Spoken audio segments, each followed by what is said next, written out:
Bonjour à toutes et bonjour à tous. Nous allons voir sur ce tuto comment s'affranchir des marques de bronzage très facilement. Sur ce type de montage, on a un empilement de calque. Alors l'utilisation de la séparation de fréquences n'est pas toujours possible parce que si maintenant je place une séparation de fréquences au sommet de mes calques, si je veux faire une modification sur le bas, c'est foutu, il faut que je recommence tout.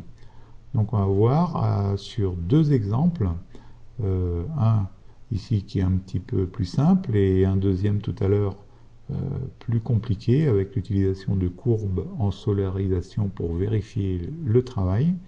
On va voir avec un seul calque de réglage comment pouvoir corriger ce problème. Alors sur ce montage vite fait, on a le fond du paysage, le personnage 1, le numéro 2, un petit peu de fumée et les ombres d'intégration. Voilà. On voit néanmoins ici que ce qui attire le regard, c'est que cette partie blanche ici au niveau des cuisses et cette partie bronzée juste au-dessus. Alors si je déplie ce groupe, je vois que j'ai fait quelques corrections. Ici on voit encore mieux, là si j'enlève les ombres d'intégration, on voit encore mieux le problème. Si je double-clique ici voilà, sur l'image, je vois vraiment très blanc. Et je double-clique ici, j'ai mon image originale sous caméra raw. Alors si je place par exemple là, j'ai déjà plusieurs filtres gradués, vous voyez, pour pouvoir régler un petit peu l'éclairage. Alors si je plaçais une séparation de fréquences, je ne pourrais pas revenir ici sur ce fichier, en rajouter d'autres, les modifier, ainsi de suite. Donc il faut trouver un truc, une astuce pour pouvoir régler le problème sans l'aide de la séparation de fréquences, que je n'aime pas utiliser. Ça vous l'aurez compris. Alors comment on va faire? Eh ben, on va utiliser un calque de réglage teinte saturation. Alors le calque de réglage teinte saturation, on va le rajouter ici. Moi, il se trouve automatiquement cliqué sur mon personnage qui est détouré. Et même ici, si j'utilisais une séparation de fréquence, par exemple, sur un personnage détouré, ça baverait sur les côtés, ce ne serait pas possible. Alors, quel est le mode de fusion d'un calque qui permet d'assombrir les pixels? C'est le mode produit. Alors, on va passer ce calque de teinte saturation en mode produit. Et instantanément, je ressors tout bronzé. Alors, comme on ne veut pas, évidemment, avoir l'effet sur tout le corps, mais que sur une partie du corps, comme le masque ici est sélectionné, je fais simplement CTRL-I. Donc, je masque l'effet sur le personnage. Comme je pars également d'une zone blanche que je vais assombrir, il est important de saturer un petit peu plus parce que la partie blanche, elle est naturellement moins saturée. Alors sur mon calque de teinte saturation, je vais pousser un petit peu la saturation entre 10 et 15%. On pourra régler par la suite. Mais ici, sur ce type de montage, ça ira très bien comme ça. Je vais simplement maintenant prendre une brush. J'appuie sur B.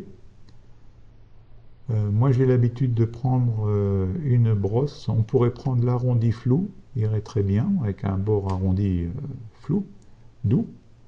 Moi, j'aime bien prendre celle-ci. Sa particularité, c'est que dans Transfert, elle a la variation de l'opacité, pression de la plume, variation du flux, pression de la plume. Donc ça permet vraiment une bonne sensibilité. Je sélectionne le masque. Je vous rappelle que si je l'invalide, voilà, j'ai effectivement le bronzage qui apparaît. Alors on va tout simplement peindre en blanc. Là je suis à 50% de flux. Vous serez beaucoup moins si vous utilisez la première brosse. Et je vais me rapprocher. Voilà. Alors je vais simplement régler la taille pour que ça passe bien. Et je vais simplement passer, voilà, sur les parties que je veux bronzer.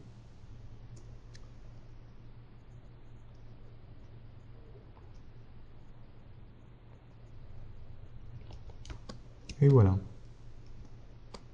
Alors par la même occasion, comme le bras il est légèrement un peu blanc, voilà, on peut aussi un petit peu le bronzer. Voilà. Un peu la main. Et voilà. Là, c'est le problème de la marque de bronzage qui attirait l'œil est réglé. Maintenant, il nous reste ici cette partie-là, bien bronzée en dessous du Bermuda, qui attire aussi également l'œil. Alors on va exactement faire pareil. Comme on a pris ici un calque de teinte saturation dont on a un petit peu poussé la saturation, on va reprendre un calque de teinte saturation. Moi, dans mon empilement, il est directement clippé sur mon personnage, donc c'est parfait. Mais cette fois-ci, comme on part d'une zone foncée et qu'on va éclaircir, la zone foncée étant plus saturée que la zone claire, on va désaturer un petit peu. Voilà. Et même principe, quel est le mode de fusion qui va permettre d'éclaircir les pixels? C'est plus le mode produit, hein. Le mode produit c'était pour bronzer, ben maintenant pour débronzer, si je peux dire, on va prendre le mode superposition. Et que je suis tout passé blanc-bec. Et même principe que tout à l'heure, le masque étant ici, CTRL-I, je le remplis de noir et je masque l'effet. Avec le même pinceau, on va masquer ce panneau, avec le même pinceau, je vais peindre du blanc à l'endroit qu'il est nécessaire, c'est-à-dire ici. Là, je passe une fois ici, et voilà.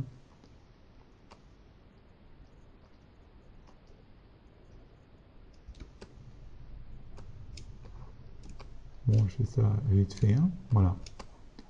Donc là, on a débronzé. Bon, il faudrait s'appliquer un petit peu mieux, hein. Là, je le fais vite fait. Ça, c'est pour bronzer, ça, c'est pour débronzer. Alors, j'avais déjà fait ça sur ces calques, un peu plus précisément, voilà. J'avais mis ces deux calques, là, voilà, corrigé, non corrigé. Alors, ce que ça donne un peu plus... Voilà. Voilà. Alors, avant, après. Avant, après. Alors, on va voir maintenant sur un cas un petit peu plus concret d'un maillot de bain et d'une trace de bronzage.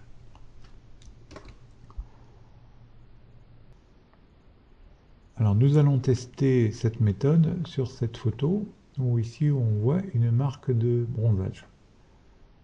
Alors, je rajoute un calque de teinte saturation. Comme on part ici d'une zone plus claire, donc moins saturée, on va, et qu'on veut l'assombrir, on va la saturer un petit peu. Donc entre 10 et 15%, pas beaucoup plus pour le moment. Et quel est le mode de fusion qui va assombrir les pixels? Mode de fusion produit. Voilà. Donc là, on affecte toute l'image. Et comme on a le masque ici de sélectionner, je fais simplement CTRL-I et je remplis le calque de noir. Donc je masque l'effet totalement. Avec un pinceau, alors j'appelle B pour brush, je vais peindre ici avec la couleur d'avant-plan blanc sur le calque en noir pour révéler l'effet. Je vais prendre une opacité, on va dire 10%, et un pinceau à peu près de cette taille-là. C'est un pinceau tout à fait normal, le premier pinceau qui existe, arrondi flou.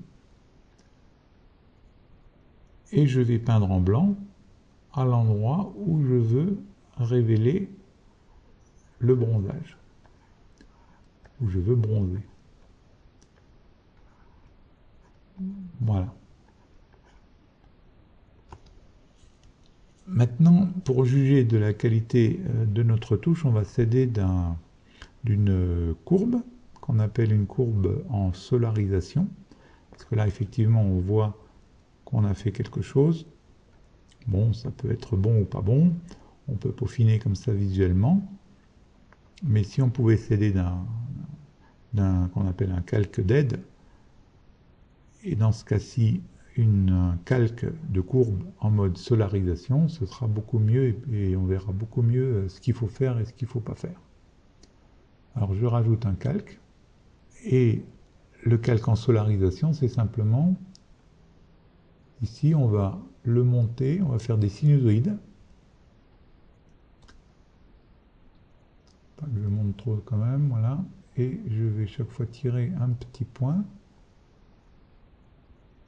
Un coup vers le haut, un coup vers le bas.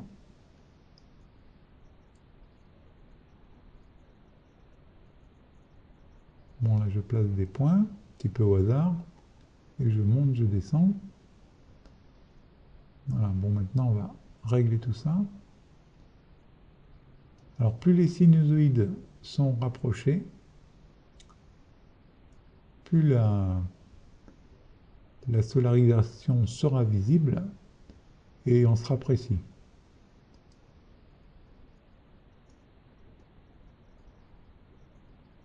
Là, on amène ça, les petits points en haut et en bas, tout bêtement.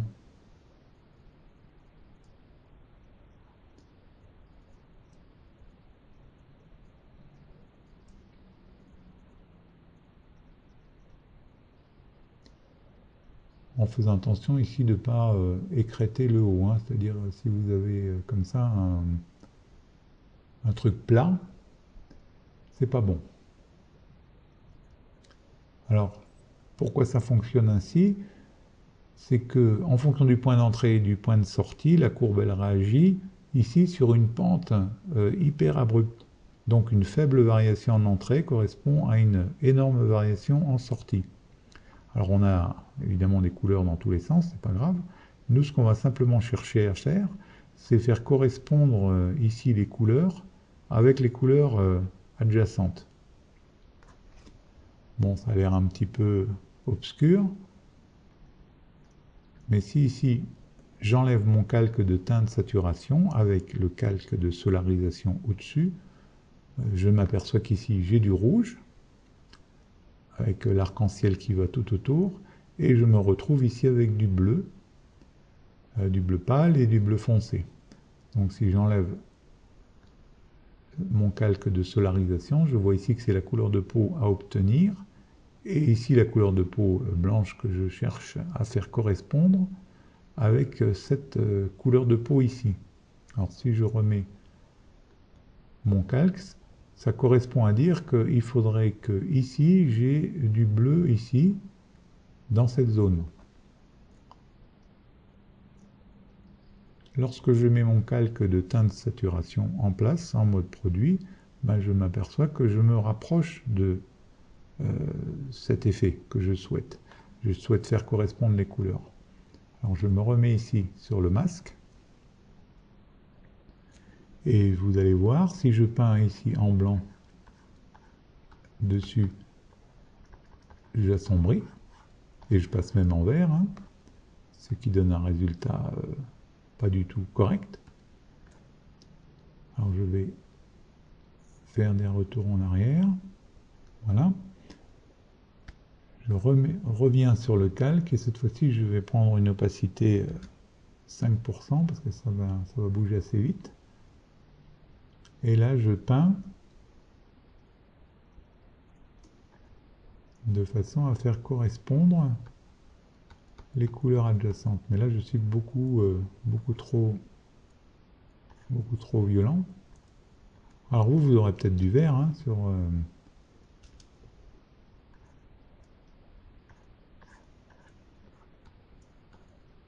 sa fonction de la courbe ici de solarisation, de où on se place. Hein. C'est-à-dire que si je prends ici le...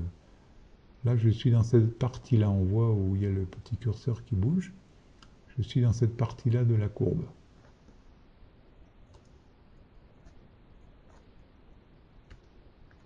Donc, je reviens sur mon calque. Alors, ce que je cherche à voir, c'est plutôt du cyan.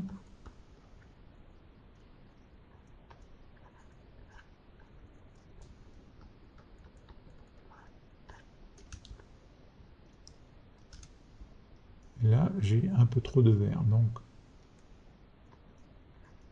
je diminue la taille de mon pinceau.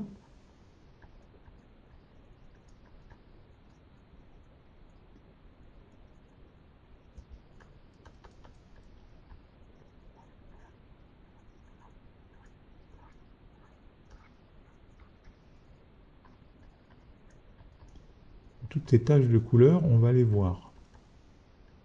En fait, là, elles sont augmentées. Alors ici, je suis en dehors de la marque de bronzage. C'est une partie qui est un petit peu plus bronzée, mais normalement sur la peau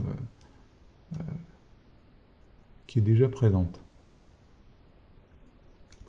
Alors, on va enlever ça. Donc là, on voit déjà qu'on a une uniformité dans la teinte qui est déjà plus acceptable. Voilà ce que ça donne. Et effectivement, cette zone, bien qu'elle ne soit pas impactée par la bretelle, elle attire un peu l'œil. Alors, tout simplement, je vais peindre ici en blanc pour également un petit peu, même là 0,5, vous voyez, je suis, ça bouge vite, donc à 2%.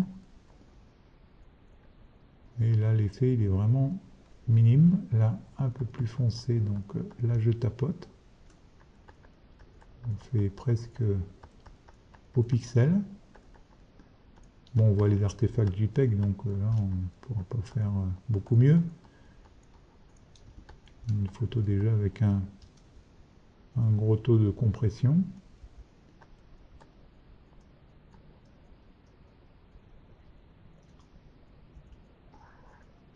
Voilà.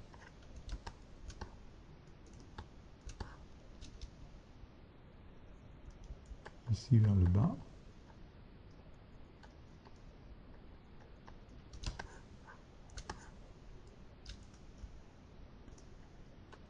Ici aussi un peu. Voilà. Alors sur le masque, ça donne ceci.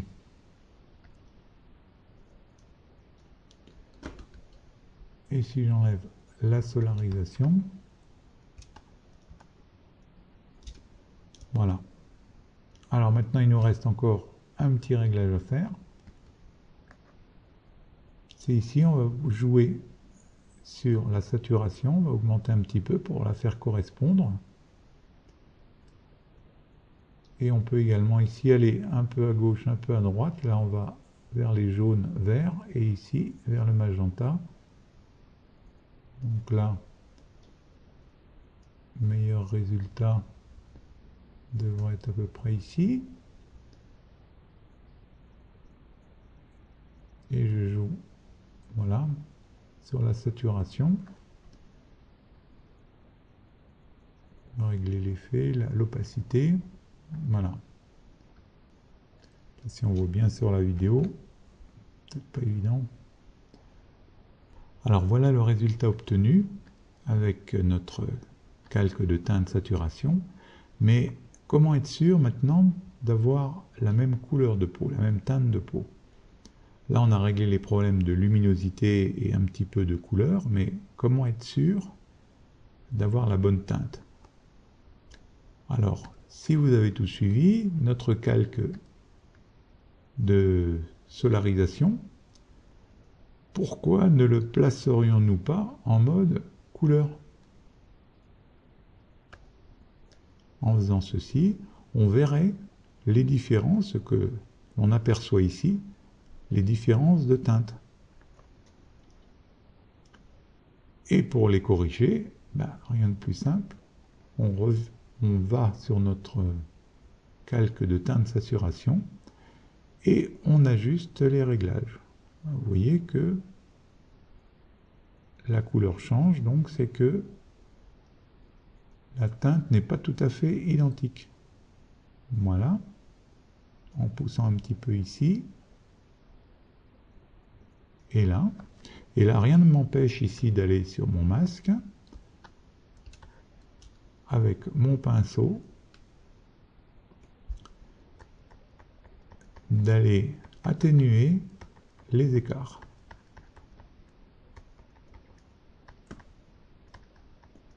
Bon, là, on voit vraiment trop la compression de JPEG, hein. Mais voilà le principe.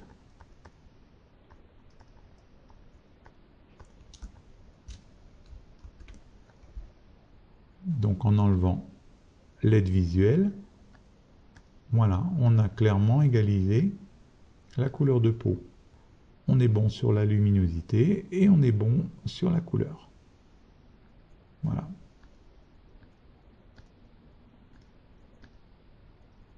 Et rien n'empêche également, comme la peau est essentiellement composée de rouge et de jaune, d'aller choisir ici le canal rouge et de peaufiner pour chaque canal la valeur la plus adéquate.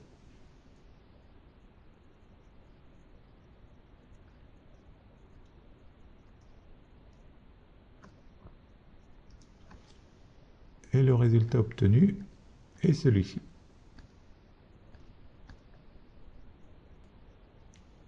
Et sur cette image, voilà.